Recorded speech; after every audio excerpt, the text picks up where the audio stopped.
The Tale of Peter Rabbit, the original tale by Beatrix Potter. Once upon a time, there were 4 little rabbits, and their names were Flopsy, Mopsy, Cottontail, and Peter. They live with their mother in a sandbank underneath the root of a big fir tree. "Now, my dears," said old Mrs. Rabbit one morning, "you may go into the fields or down the lane, but don't go into Mr. McGregor's garden. Your father had a terrible accident there. He was put in a pie by Mrs. McGregor. Now run along and don't get into mischief. I am going out." Then old Mrs. Rabbit took a basket and her umbrella and went through the woods to the baker's. She bought a loaf of brown bread and 5 currant buns.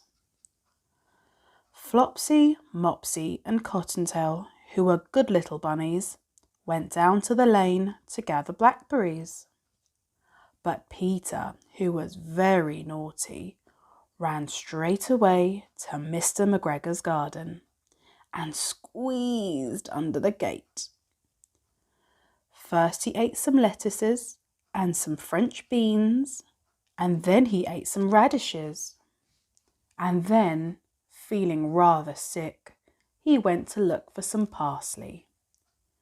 But round the ends of a cucumber frame, who should he meet but Mr. McGregor? Mr. McGregor was on his hands and knees planting out young cabbages, but he jumped up and ran after Peter, waving a rake and calling out, "Stop, thief!" Peter was most dreadfully frightened. He rushed all over the garden, for he had forgotten the way back to the gate. He lost one of his shoes amongst the cabbages and the other shoe amongst the potatoes. After losing them, he ran on 4 legs and went faster, so that I think he might have got away altogether if he had not unfortunately run into a gooseberry net and got caught by the large buttons on his jacket. It was a blue jacket with brass buttons, quite new. Peter gave himself up for lost and shed big tears, but his sobs were overheard by some friendly sparrows who flew to him in great excitement and implored him to exert himself.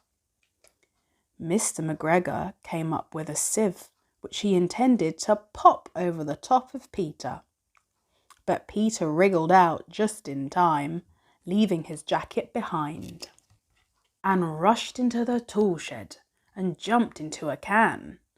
It would have been a beautiful thing to hide in if it had not had so much water in it.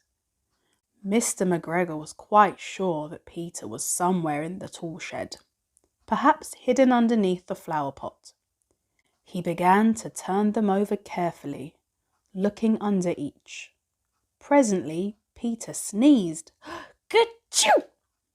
Mr. McGregor was after him in no time and tried to put his foot upon Peter, who jumped out of the window, upsetting 3 plants. The window was too small for Mr. McGregor, and he was tired of running after Peter.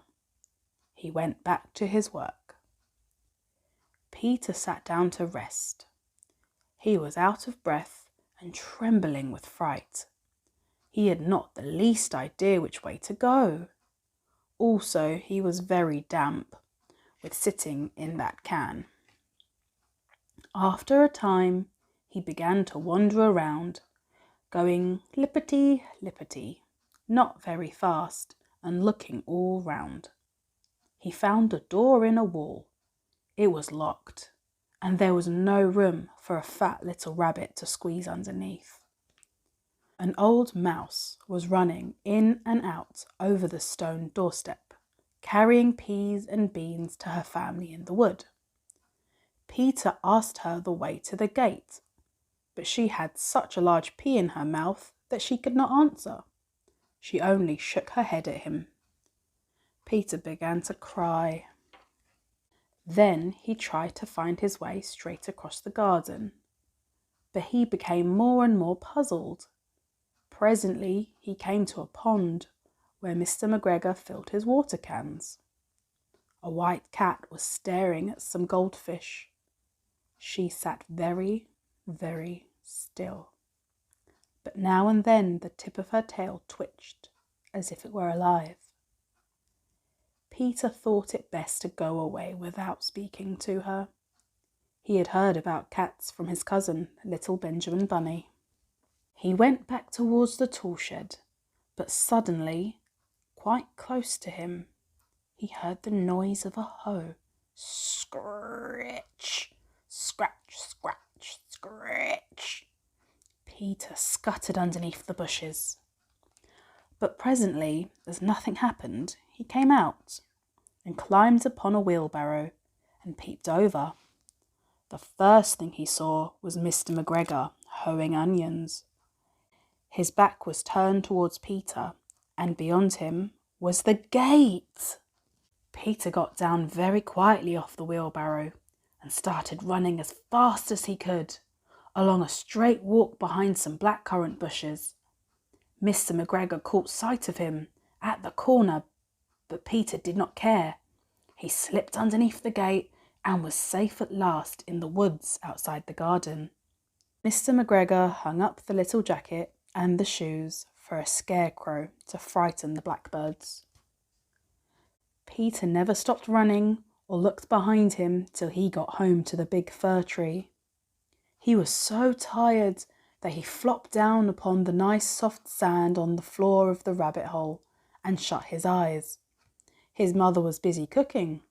She wondered what he had done with his clothes. It was the second little jacket and pair of shoes that Pete had lost in a fortnight. I am sorry to say that Peter was not very well during the evening. His mother put him to bed and made him some chamomile tea, and she gave a dose of it to Peter. 1 tablespoonful to be taken at bedtime. But Flopsy, Mopsy and Cottontail had their bread and milk and blackberries for supper. Like and subscribe for more Storytime every Friday.